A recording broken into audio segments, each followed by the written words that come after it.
A squad of relatively experienced players, and they should be able to handle the situation.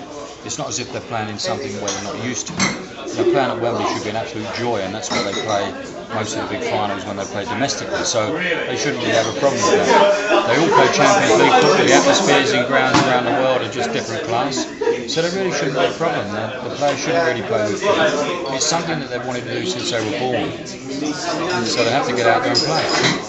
Just a question on coaching this team and then also coaching Chelsea. What kind of different mindset is there? Because obviously these kids, they want it because they were just a Sunday league team, and it's kind of, and you've got Chelsea players who have played so much. It's exactly the same, because at the end of the day, it's the same objective to win. Yeah. Whether you win at that level or you win at that level, it's exactly the same. You get the biggest kick out of winning a game for. What about man management? Yeah, it's cold. They're lovely guys. What they want to do, they're on your every word. Yeah, I saw that when you were sitting over there. Yeah, they're on your every word, and it's lovely. They're a nice bunch of blokes. I've been privileged to be with them.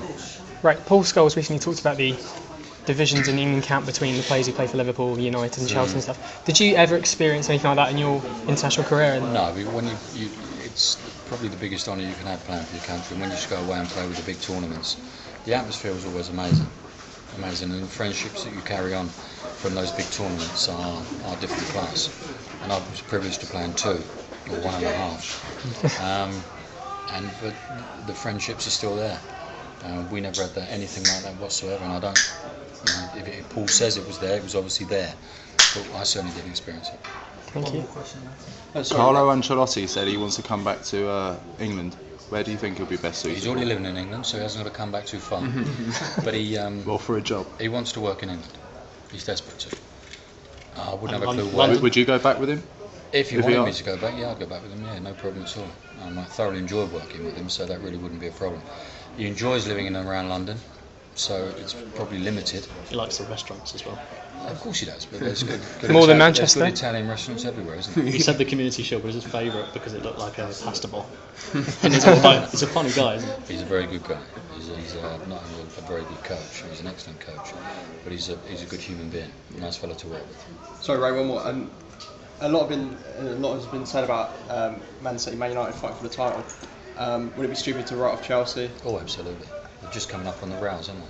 And they'll be sat in them behind them for a long period. It's vitally important, obviously, that Chelsea beat them when they play them again. They've got to beat Manchester United once. They've got to beat Manchester City once.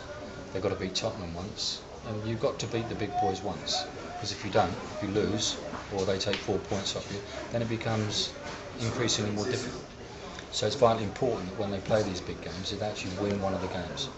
And the media sort of turned their daggers on Frank Lampard. He scored his hat-trick. Is it good to see sort of Frank fighting back, especially as someone who knows him so well? I don't honestly think he is fighting back. I think he's just being what he is, and that's a top professional. I don't think he's got anything to prove. It was a knee-jerk reaction to give him grief, and so he was finished.